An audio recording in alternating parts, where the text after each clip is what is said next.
This is the completed volcano. This is what we're going to make in this tutorial on how to make a volcano.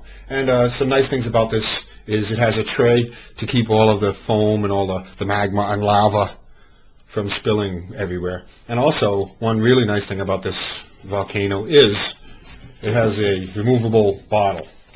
So you can actually put most of the ingredients in here and then put it in your volcano, and it's mess-free. So it makes it easy to clean it, take it out, you clean it, you can do it again. Also, on the back I have a nice little diagram here that shows you, how a volcano works. So if it's a little science project, then that makes a nice little bonus. So it looks good, and I added some terrain features, which is kind of nice. So it looks really nice. I have full instructions on how to mix the ingredients to make the volcano go off, and I have more pictures and tutorial and more stuff on my website. So, but here, this is what this tutorial is about. Hi, it's Will from stormthecastle.com, and in this tutorial I'm going to show you how to make a really nice volcano for either fun or for a science project, but I'm going to do some things that are a little bit different from your normal volcano, and that are going to make it a little bit easier. And this is where we start. Find yourself a cardboard box, a nice corrugated cardboard box that's pretty thick, so it'll be durable. And cut it like this, about 1 inch, 2 inches up, so you've got a little shelf here, and that's going to contain most of the lava that comes out of the volcano. Also, get yourself a bottle, and you can use just about anything. I'm using a Snapple bottle. You can use a 20-ounce soda bottle, or you can even go bigger if you wanted and use a 2-liter bottle. Just make sure you get a box that can accommodate that. So here's a couple of nice things that I'm going to do with this. I wanted to show you is I'm going to cut this out here, and this is going to be the backdrop of our volcano. And on the back of this, we're going to be able to draw some little diagrams that explain the inside of a volcano and how it works. So that's kind of nice for a science project if you wanted to do that. And also, here's one thing that I really like about this design is we're going to cut a hole out here. And that way the bottle, what will happen is after you use it once, you'll be able to lift it right up off the bottle, and then you can clean that out. You'll be able to clean the bottle out and then put it right back in the volcano and use it again. So it's a mess-free, it's less mess, it'll be easier to use. So this will be fun, and I'm going to show you a few different techniques that I'm going to use to actually build the volcano shell. And I'm going to go a little crazy and actually do some really nice terrain on here just for fun. So I'll be right back. Thanks. Okay, I've cut out my cardboard, and I just wanted to show you that. And it's kind of important to do this because this will make some really nice things. See? Ready there? Now the Snapple bottle. Now we can get that volcano right off of the bottle, clean the bottle, and put more baking soda and vinegar in it. It's just a nice little way to do it. Just like that. It'll be real easy. And I've got the sides here. And on the back, this way we can draw a diagram of a volcano and how it works, and it's sort of like a little science teaching tool, which adds a little something special. And the tray will be able to catch a lot of our foam. So I like this design. Put some thought into it, and you should have some fun with it. Remember, you can use any kind of bottle you want. Just scale everything appropriately. Now, I recommend you do this before you start actually building the volcano, is you cover your bottle in a plastic bag. And what that'll do, it'll keep the material from adhering to the bottle, and that way you can get it out. So it's just a good idea to do that. So I just wrapped a plastic bag on it. Now I'm going to build a volcano using the strips of cardboard that I cut off of this box. I'm going to do this. I'm going to put a bunch of things like this. Build my nice volcano so the shelf comes all the way down to the bottom, and that way we've got room for our excess to stay. So, and this won't take me long. This will take me about 15 minutes. And you can use masking tape, you can staple it, do whatever you want. And then, once you have that structure kind of built the way you want it, you stuff it with newspapers to give it nice shape. And then we'll put our either paper mache or plaster of Paris shell on top of that. If you want to go with the method of making up yourself some dough using flour and baking powder, then you can go ahead and do that right now. You mix up your big batch of dough, and I have a recipe on my website for that. And then you just sculpt your volcano right in there. So I'll be right back.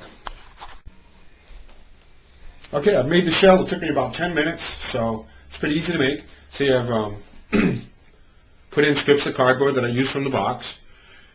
Made it nice. I stapled it, I taped it in a few places, just made a nice little frame, and then I stuffed it with newspapers. The newspapers is going to help it keep its shape. So you might want to stuff it nice and tight, get it nice and tight in there. And now we're ready to apply the plaster shell, so I'll be doing that shortly.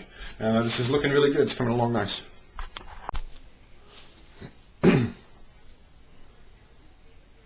Okay, now I'm ready to add the plaster shell to this volcano.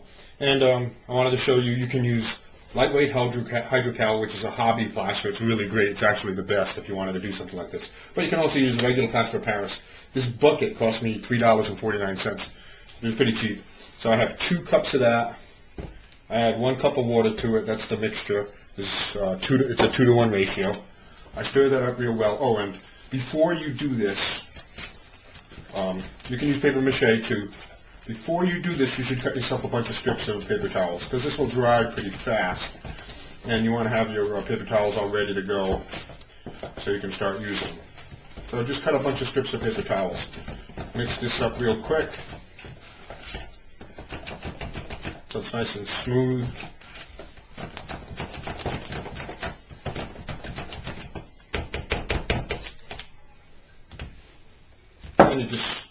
And use gloves with plaster of Paris. It's recommended. It's an irritant. Plaster of Paris is an irritant. So you take those strips like that. You put them right on your volcano. So don't have to be real fussy with it. Get it on there nice. Plenty of plaster of Paris. Looking good. But the plaster of Paris dries reasonably quick, so try to work quick if you can. And pay attention to the top here. You want that to look nice like that. See, that's going to look nice. So you don't need to watch me do all this. I'll be right back. But simple as that. You put the plaster of Paris on the paper towels, and you put them right on there for the shell. And I'll show you what it looks like when it's done. Okay, the plaster shell on this volcano is done, and I wanted you to take a look at that. It looks nice. It's coming out good. Now I'm going to let it dry, and then I'll paint it and seal it, and do some other little things. I'm going to add some little details that you don't have to add. But I wanted to show you that it's important to get the plaster all the way around the shell. So cover it right up around to the back, and also in the shelf. Cover it right over. Throw the sheets of plaster right over like that, and that way it's reasonably sealed, and it'll hold all the liquid in when you do make your when you do have it erupt. So let me see. I'll get right back to you when with some tips on painting. Okay, now you're ready to paint your volcano, and you can see just have some fun with it. I'm in the middle of painting it, and don't forget to put some nice red around the top of the volcano, so it's kind of for the fire and for the lava and whatnot. So have fun painting it, and I'm going to actually add some extra things to this that I won't put in this tutorial, but I'll show you it when I'm all done with it, and then we'll be ready to fire it off.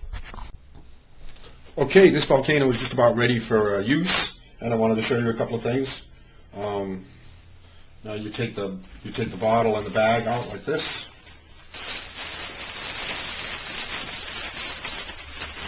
There you go.